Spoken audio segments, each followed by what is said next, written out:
Меня зовут Патиев Аркад Абдурахманович. Я тоже когда-то учился в этой школе.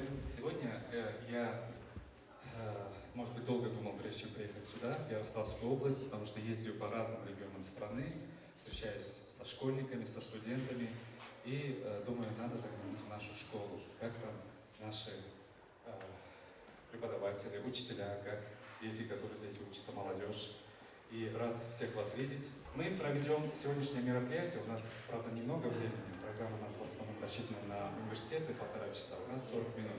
И в течение 40 минут я хотел бы узнать, какие у вас есть таланты, как вы можете выступать или демонстрировать свои знания, навыки. И заодно мы посмотрим, как вы умеете слушать новую информацию и запоминать ее. Кто слышал о такой национальности, как аварцы?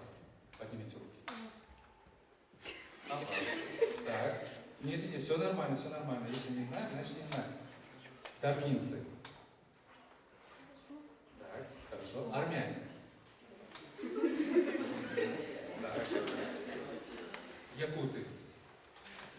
Так, интересно. Немцы. Так, хорошо. Итак, что нужно знать о курдах? Немножко уйдем в историю. Курды появились в российской, то есть взаимодействие курдов и Российской империи. Слушайте внимательно, потому что потом будут вопросы по этим же, потому что я скажу.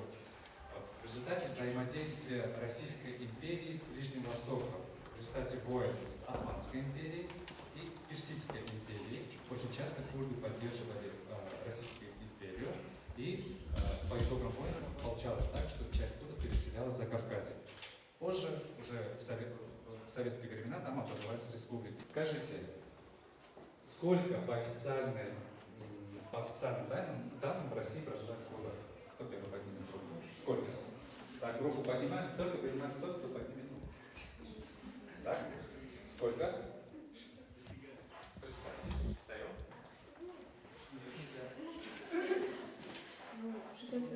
67 тысяч. Зовут вас? Настя. Можно Насте небольшой подарок? Пожалуйста. Турция. Ирак. Иран. Сирия. Хорошо. Почти правильно. Из 4 правильно названо 3 государства. Иран, Ирак, Турция, Сирия. Так, хорошо.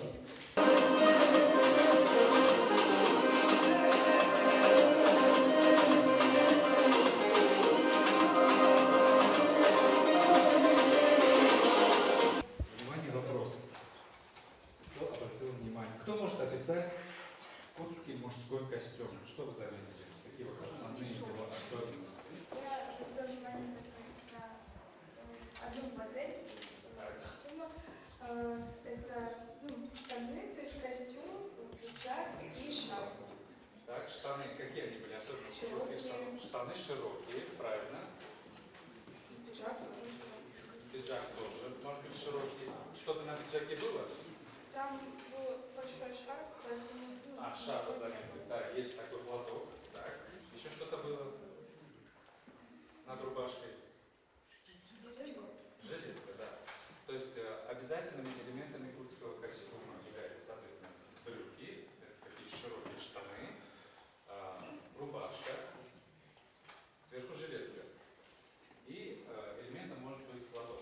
Этот платок можно завязывать как пояс, можно на шее и можно завязывать на голове.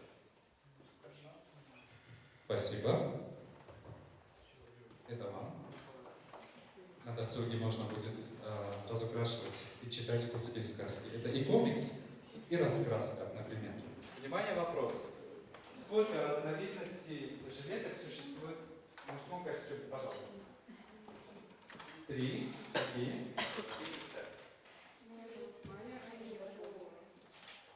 По запястью. По локоть. Локоть. И рукав. Так, хорошо. Спасибо.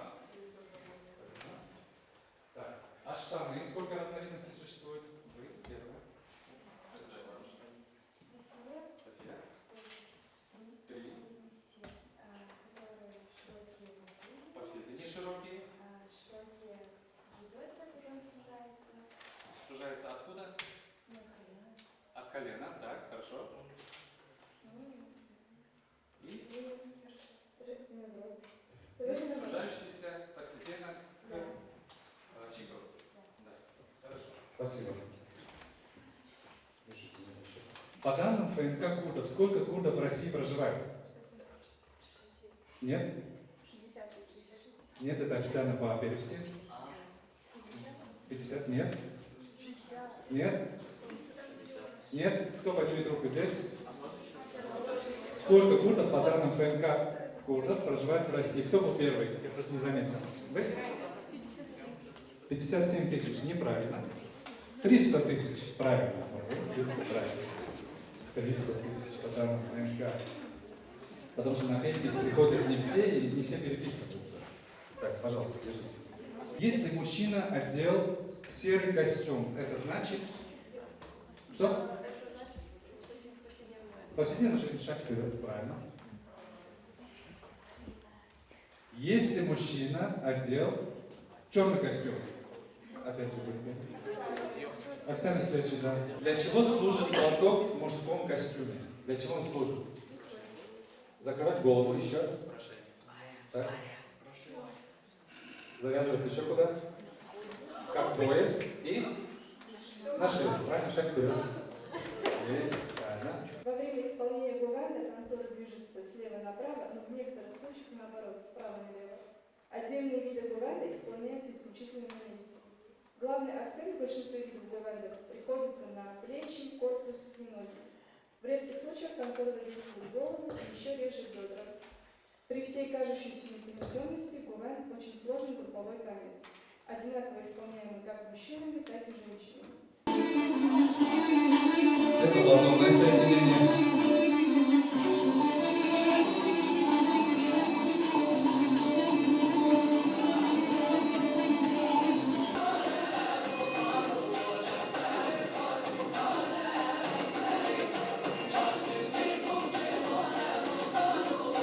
Кто из вас может назвать, в каких случаях какого цвета костюм нужно надевать мужчине?